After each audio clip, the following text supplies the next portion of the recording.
welcome. This is Amanda the Nerdy Crafter, and I want to come on today and go through. I'm teaching a card making class at a yoga retreat coming up this weekend. This will be posted after, unfortunately. But I wanted to go through and show how I made the cards. One, in case you're interested, and two, so that way any of the attendees can come back and watch this video and see how the cards were put together. So what I did is I started with some paper busting templates from Jess Crafts. I love her templates. They come with no pattern paper scraps, which I absolutely love because I have been gifted so many scraps that I tried not to create my own. So I started off with this paper busting template number 3. It's 6x6 paper cut in 2x2 inch squares with a mat of 2 1/4 by 2 1/4. Very simple. I loved this layout here, but I wanted to make more than one card. So then I pulled out another paper busting template. Now this is 1.5 by 1.5 inch squares, but I like some of the layouts that are here. So I drew inspiration from more of the layouts also to create my cards. So these are the templates that I came up with. So I drew inspiration. So this here is the original layout. I have a little goober on there. This one here is just an inspiration from one of the other layouts. And then this one here. So it's just taking the exact same 3 squares and just using them in different ways. So that's what we're going to work on today. Everything is pre-cut in the kit for the attendees. So that makes it super easy. Including the base for the card. So we have 3 different bases here, and you can choose whichever side you want to work with. I think I'm going to work with one of each. There are some little ephemera elements in here, butterfly, flowers. I have some separate elements also, and then a couple of scraps if you want to do banners or use for the inside of the card. So simply, the first thing that we want to do is we have different squares with different images. So some are yellow, some are pink. So we've got the pink ones and then the yellow and the flower ones. So I just need to decide, I think initially I decided to do them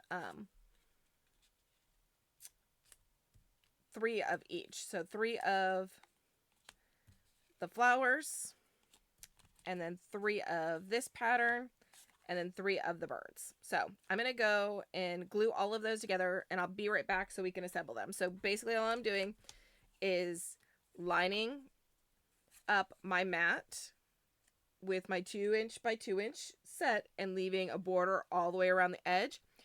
If you have one of the Pear Blossom Press rulers, you can use that 1/8 inch border to help you line them up perfectly. Or you can go team eyeball, whichever way you like. So I'm going to glue all these down. I'm going to come back and we're going to put these cards together. One quick tip.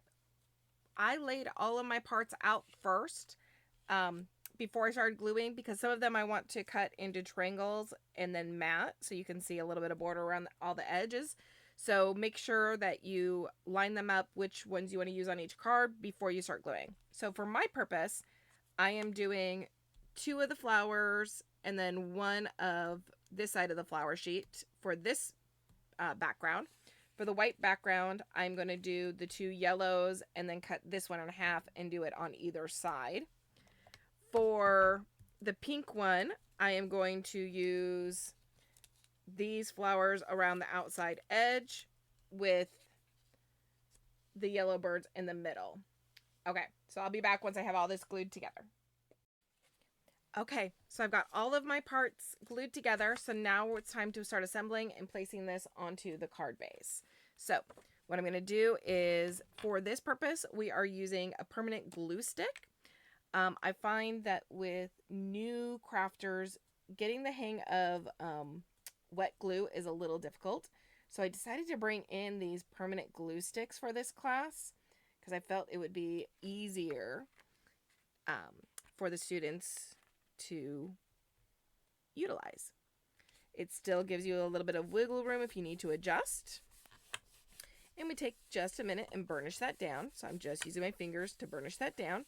Now I did go through and I distressed all of the edges on here. I do like, if it's just a simple card, going ahead and adding a little bit of distress ink to my edges. I think it just makes it pop and it gives it just a little bit of extra. So this is the layout that I'm looking to go with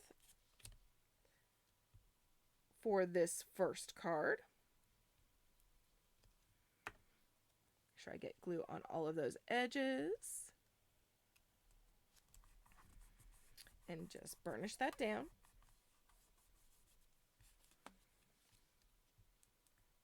Next one.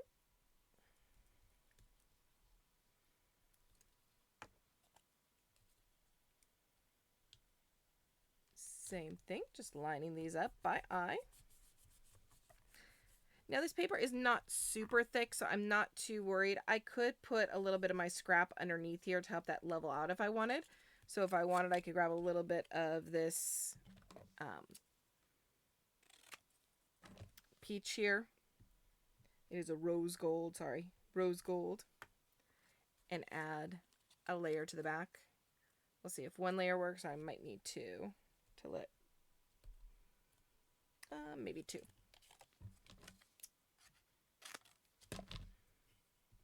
And that's why I add these scraps in, just for this purpose, so we can build anything up if we need to.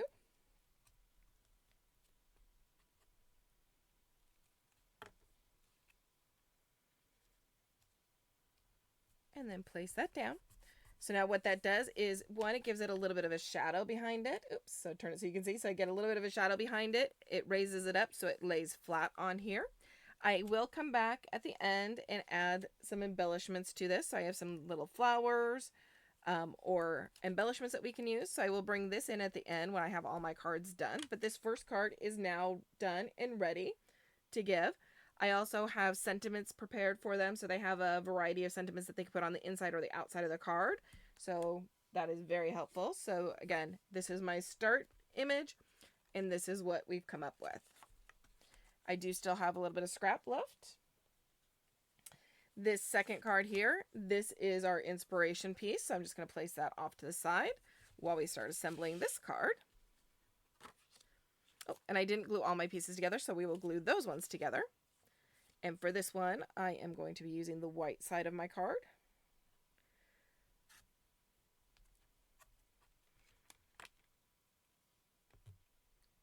I do want to make sure I'm getting all of those edges. The middle, I just zigzag through. I try to check that I have my card base opening on the right side because, you know, I have glued it down wrong a few times in my life.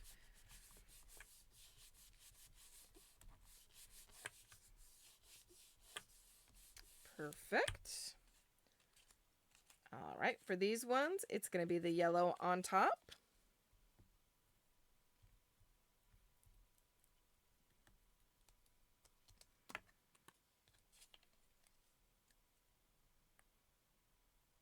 And again, I like that this glue stick does give me that second to shimmy things around if I need to get them aligned.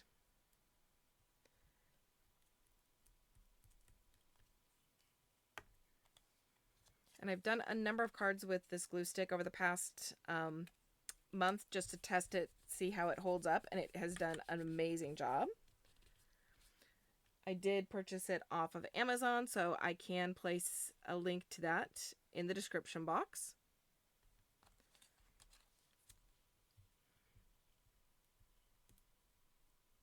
And then just make sure I get those little points on this one. Now I trimmed these pieces before I glued them down, so I could still have a little bit of that border on there. With this one, I'm going to go ahead and glue these down because I like them as my reference before I put down my squares on this sketch. So this one I want to line up right in the corner of the top right and the bottom left.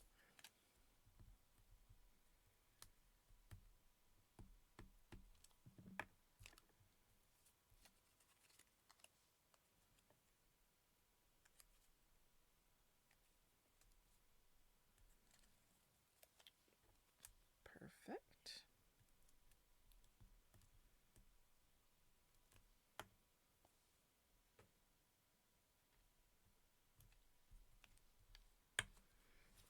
Okay, now that I have those done, and I am going to let my cards or my triangles come off the page a little bit.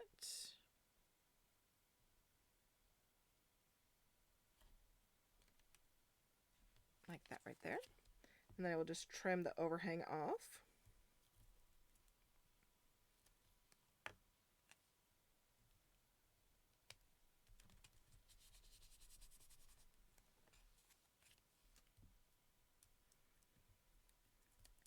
I love any card sketch that I can get. One, I love that it gives me inspiration. It gives me a jumping off piece. It lets me start somewhere so I don't have to always come up with things by scratch or from my brain. There we go, like that. I'll just burnish that down. If I need to add a little bit more, I'm going to just lift that corner up right there. Make sure I've got good coverage underneath it. And then I'm going to open this up and just trim that extra piece there. And then on the back side, trim that extra piece there. And now we have our second card sketch completed. Again, come in and add some little flowers clustered to it when we're ready to start decorating.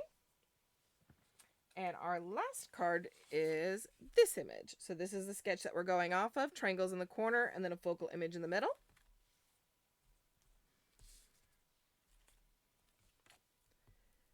This one I'm going to use the pink on the front.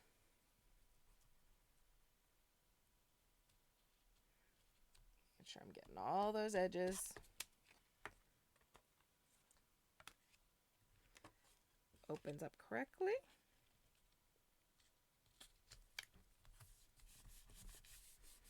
And just burnish those edges down with my fingers. Give it just a second for that glue to bind to the paper. I'm going to do the same thing. I'm going to start with the corners.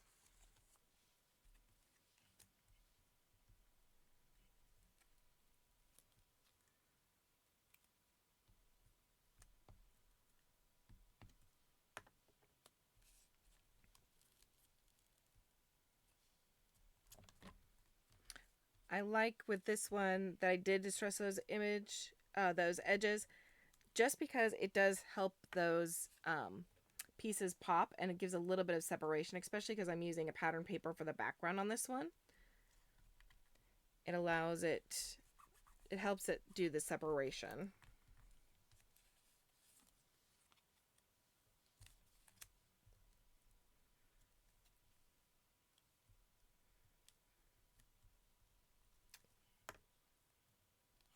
Now this is not directional paper, but I liked that you could still see some of the flowers. There's a little teapot on this one, so that is semi-directional, but all in all, it is non-directional, so it didn't really matter. Sometimes you'd want to look for that when doing some of these sketches. Does it require directional paper or not? I felt there was enough of this image with the flowers that could go either direction that it was okay. And then these beautiful birds. And they are non-directional. They kind of go in all directions, so that works for the centerpiece also, because I wanted to put that on a diagonal.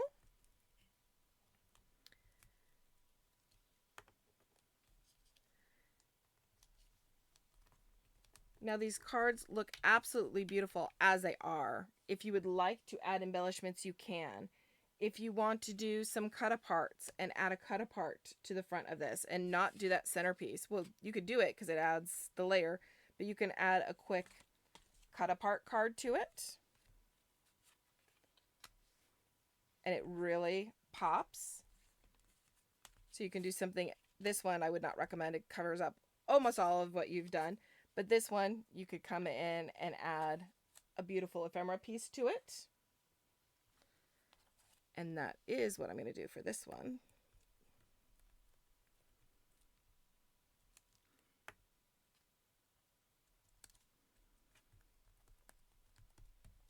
Add a beautiful ephemera piece to that one. For this one, I can come in with some of the flowers. I I can add a flower cluster to this one here.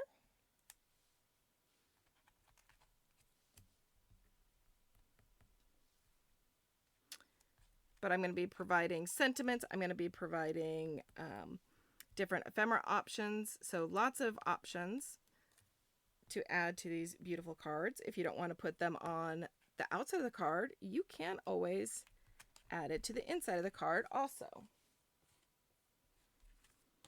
And then for this last one, I kind of wanted to do one of the cut aparts for one of these. What do we think? A cut apart or just a simple flower? Let's go with a simple flower.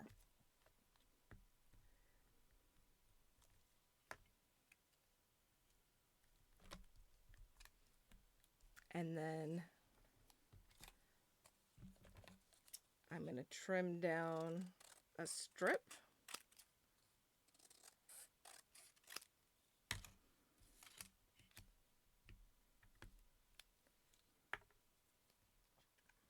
And place that on the inside of the card. And I have some extra flowers, so we don't want to have any scraps left over. Put them to good use. Add a flower to the inside of the card. For this one, take another one of those strips.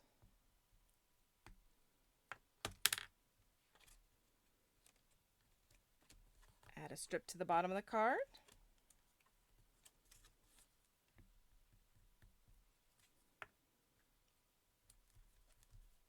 Add a flower to that.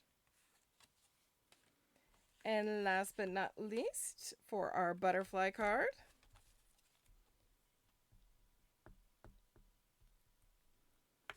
add that final strip.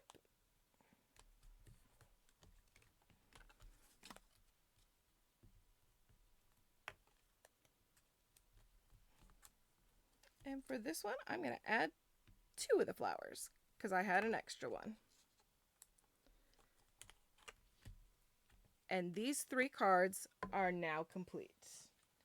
Beautiful cards that you can give out for any occasion. These are great note cards. You can put a sentiment on the inside, write on them. But this was using a 6x6 sheet of paper for the elements, and then I did the pattern paper for the background. So I cut up a 12x12 sheet of paper to 4 and 5 1/4, and that little extra strip that you saw was my scrap that I put on the inside. And I was able to make these absolutely breathtaking, beautiful cards. So thank you so much for joining me. Again, I was utilizing inspiration from Jess Crafts from her 6x6 paper busting templates. So always give her some extra kudos. I love her videos, her templates. So follow her if you need some inspiration on how to use up your paper. Thank you so much for following me, and I look forward to seeing you soon. Take care and have a great day.